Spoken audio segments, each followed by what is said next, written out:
My name is Victoria Strong, and I'm going to teach you everything you need to know to build a business, specifically in the year 2026.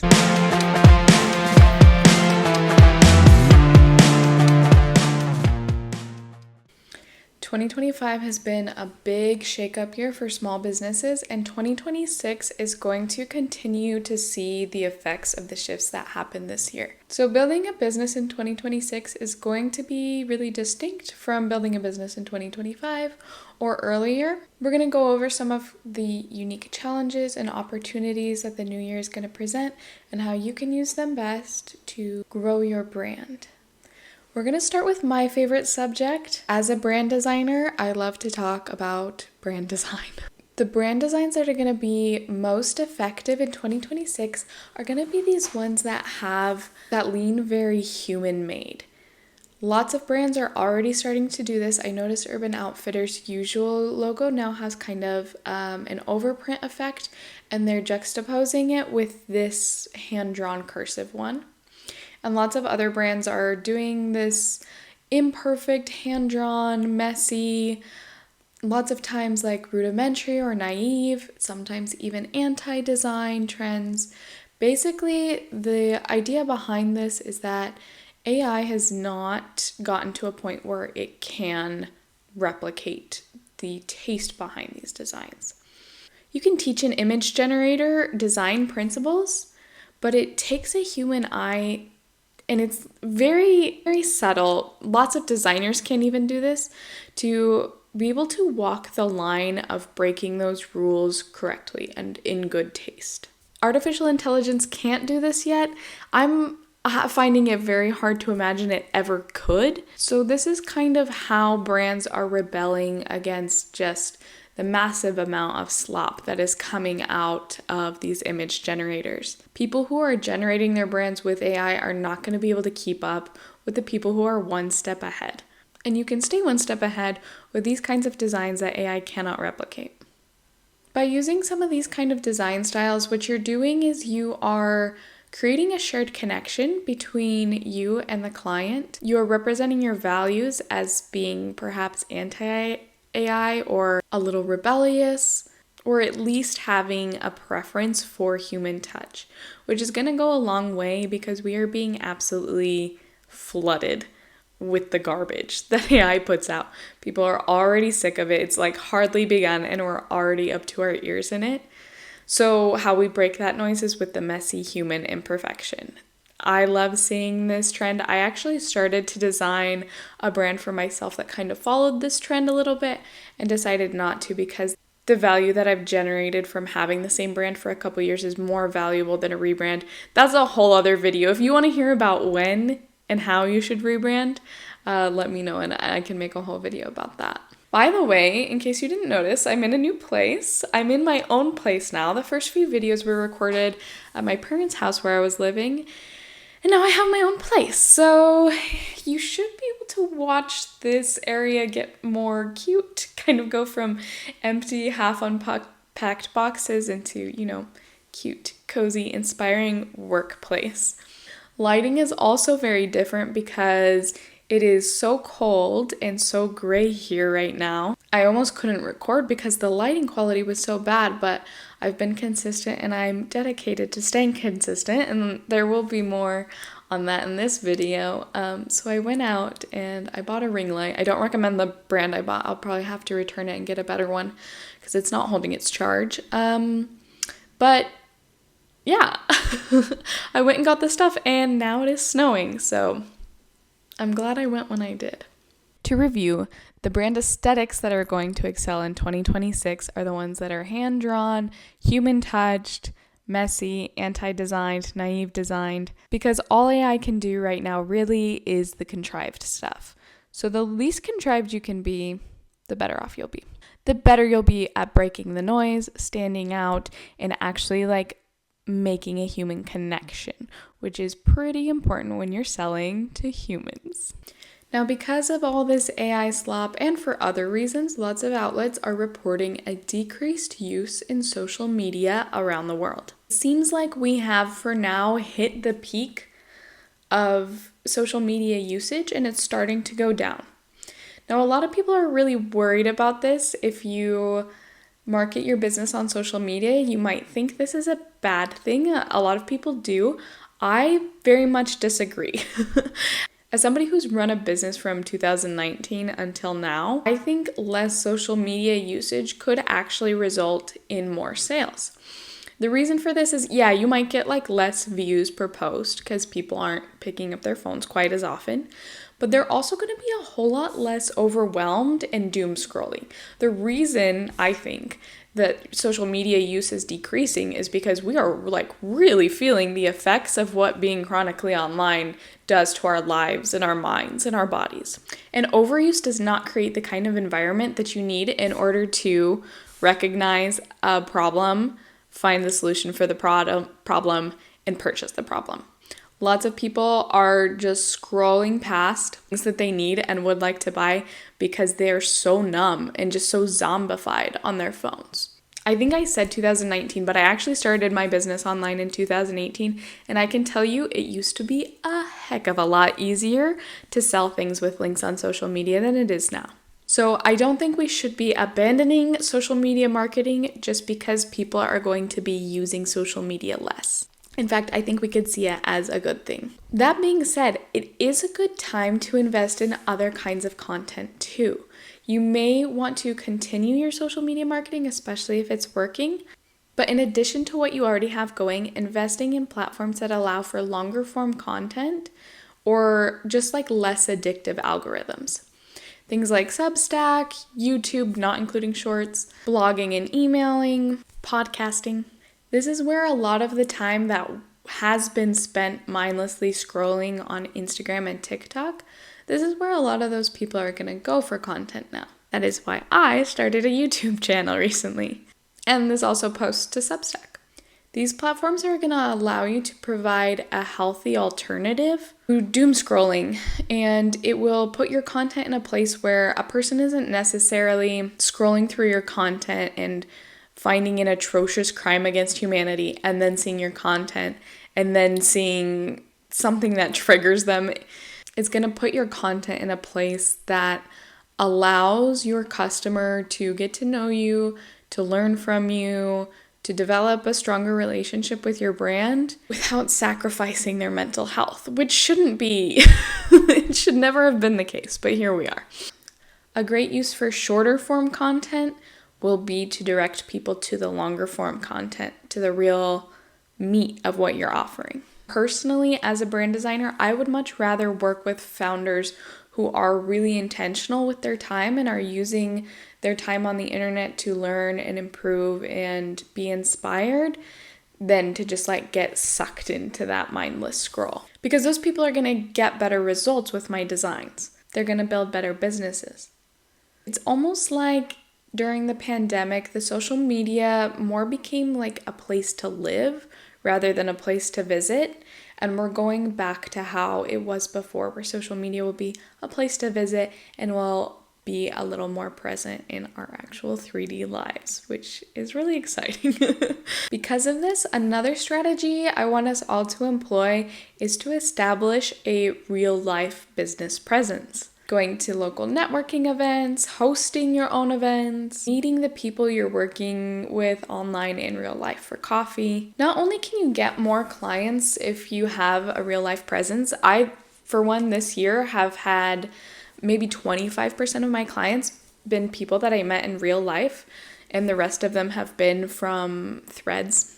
But because of this shift out of using social media the way that we have, things like gatherings, friendships, events, these things have become more aspirational. That's like what people want now, right? The pendulum has swung too far away from real life connection.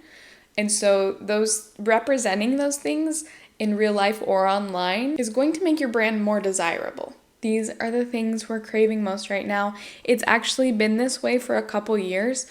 So if you haven't started your real life activations, 26 is the year you really can't be without them.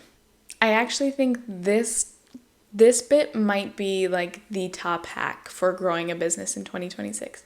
Real life activations. I know it's scary, especially if you're used to only working online and not really having to show up and represent your work in the flesh. There's so much expansion there, so much connection available. You have to try it if you haven't. And it can be really simple. I've done things where I've posted like, hey, I'm going to be at this park on the new moon if anybody wants to come up. I had 2 people come up, and now I have 2 internet colleagues who I know in real life, and we've been able to collaborate. It doesn't have to be like a really huge, successful or money-making event.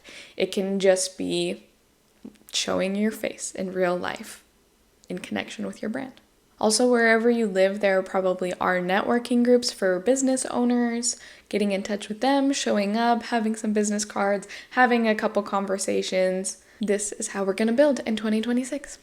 Unfortunately, not everything about social media is going to revert back to 2018.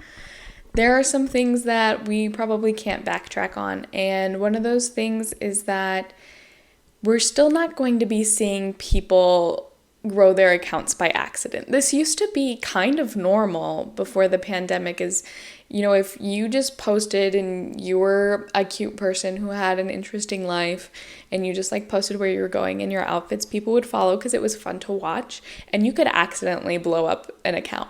Or you could post a craft and people would be asking you to buy it, and then you're like, okay, I guess suddenly I have a business now.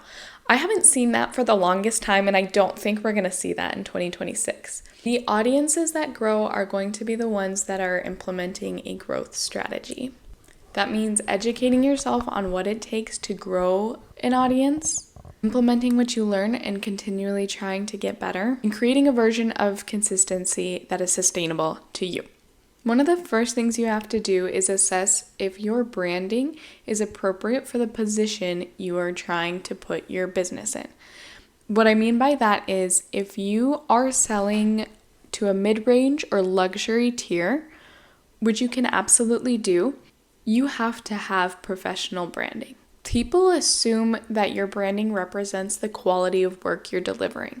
So if you are trying to deliver a luxury product or a luxury service and you have DIY branding, you are going to feel crazy because you will be putting in so much work to try to market this, and it just won't convert because the branding isn't there to back up the product. So you do need to ask yourself, who is my branding attracting, and is that who I actually need to be working with in order to accomplish my goals?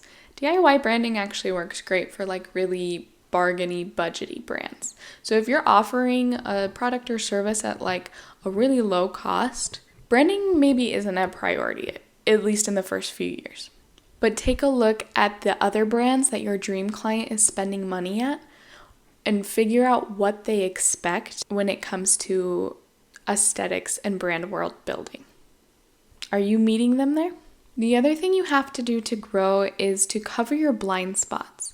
So every entrepreneur is going to bring their own strengths and weaknesses to their business. Very rare that one person has the complete package, every trait needed for success. That's why it's so valuable to work together and learn from each other. In 2026 and leading up to then, you need to be hiring people who are really good at the things you are less good at. For example, I spend a lot of time and money consuming content and learning from people who are really good at things like consistency and systems. Things I'm not naturally good at, but other people have an innate understanding of, and I want those people on my team. And if you're thinking you don't have the money for a team, you don't have the money to hire somebody, it really starts with consuming their free content. If you tune into a free podcast and implement what that person is teaching you, if what they're teaching is good, it should help you make more money. That's one of the reasons why people like me create free content like this, is because we actually want you to make more money so that in the future you can hire us. So when you're looking for content to consume, when you're looking for people to hire, you're looking for courses to take, PDFs to download, collabs, free, trades, things like that, you want to be looking for people who are outside your zone of genius, who have their own zone of genius that you can benefit from. Like when I make my first hire, I'm not going to hire somebody who's brilliant at brand design and storytelling. I'm going to hire somebody who's really good at organization, systems, the daily engines that grow a business. Okay, now this is a really big one. In 2026, I need you to start iterating so much quicker. We have this concept, especially because I think like the online business space attracts a lot of people with ADHD. We have this concept that we are flaky and we need to prove to the world that we are consistent and that we can stick with one thing. And there is like some truth there, but a lot of us take it way too far, myself included. And we just keep banging our head against the wall with businesses, offers, platforms that do not work, that we have proven to ourselves over and over again that they do not work. I'll have people coming to me all the time who are like, hey, I've been trying to run this business for 3 years. I've been posting really consistently. I've never gained any traction. I've never really grown. I've never had consistent clients. And if that's you, quit. And I don't mean like quit the idea altogether. I mean, you need to pay attention to the data that you're collecting. You have proven to yourself that what you're doing doesn't work. Stop doing it and do something else.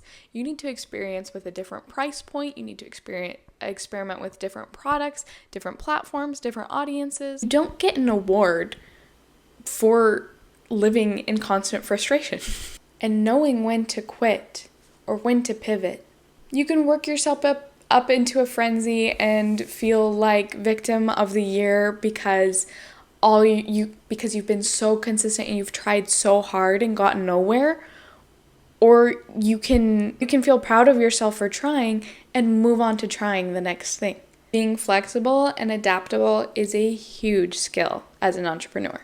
And personally, I would rather find a way to make money than feel like vindicated because I can't seem to build the exact thing exactly where I think I should be able to.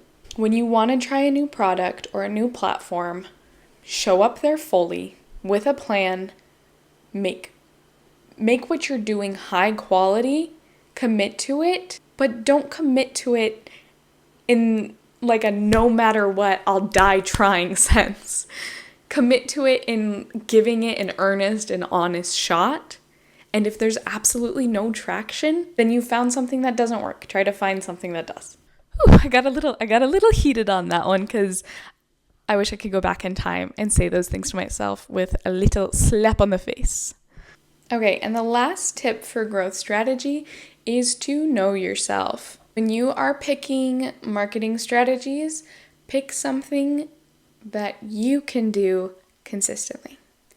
Even though Instagram Reels is probably the best way to grow a graphic design business, I cannot do that consistently. I can make these cool little videos consistently. And I know that when momentum drops, when I stop getting new followers and comments and things like that, my motivation will wane. And so I need to make a plan and a system for those kind of inevitable lulls and setbacks. Now, I know these things about myself because of how often I have failed. And so, harkening back to iterating quickly, the quicker you iterate and reiterate, the more you get to know about yourself, the faster you learn, the faster you get to the spot where you know what will work. So it really is in your best interest to fail early and often. Because when you do, you get to know yourself and you get to build a strategy that is based on your strengths and your weaknesses and where you tend to get momentum rather than conventional business advice, which tends to be for a very general audience, and you are not a general audience, you are a specific person. So when I go to make my marketing strategy, I'm not ignoring who I am. I'm not ignoring my attention limits, but I'm also not ignoring the fact that I have to do something to grow my business. If we look up the fastest growing businesses, we're going to find that they are posting probably like 5 reels a day and cross-posting to every single platform, just churning out blog posts and emails. And I'm not that girl. I'm not going to suddenly become that girl just because I really want to grow my business, and that's technically the fastest way to do it. I have to build my strategy with myself in mind because otherwise it's not going to work. If I wrote down, okay, tomorrow on my to-do list, 5 reels, 2 blog posts, 3 emails, That's so unkind to myself because it's setting myself up for failure. And maybe I could actually do it for 1 or 2 days, and then I'm gonna feel like crap when I can't, and it's not gonna work. So you really have to take all the self-knowledge that you've gained and combine it with the actual data and facts about how to grow a business. And then you have a strategy that will actually work for you. I would say in general, probably give any plan you have 3 months to see some traction. If you have none, abandon it 3 months. If you have some, keep going, keep trying. And if it's not enough in 6 months to a year, it's time to try something new. And that is how we're all going to become very rich and successful in the year 2026. To review, human branding and marketing to give a big middle finger to AI. Slightly shift, but do not abandon your social media strategy. Do add real-life activations and long-form content to what you're already doing. And 3, create a growth strategy because you're probably not going to get where you want to go by accident or by casual posting. I hope you found this video helpful because I do make them to be helpful. And if there is one major takeaway, the biggest thing you learned, I would love to hear about it in the comments. Oh, one more thing before we go. When I get to 50 followers, I'm going to send every follower in that moment actual snail mail, thank yous, maybe stickers or something. And I'm at 36 followers now. So share with your friends. If you haven't subscribed already, now is the time to do it so you can get a cute little letter. And when we hit that number, I'll post like a little Google form so you can give me your address and I can send you mail. We have 36 followers right now at the time of recording, so could happen soon. Okay, my crappy ring light is starting to die and you can tell in the lighting quality. So I'm going to head off. See you next week with more help for building your brand.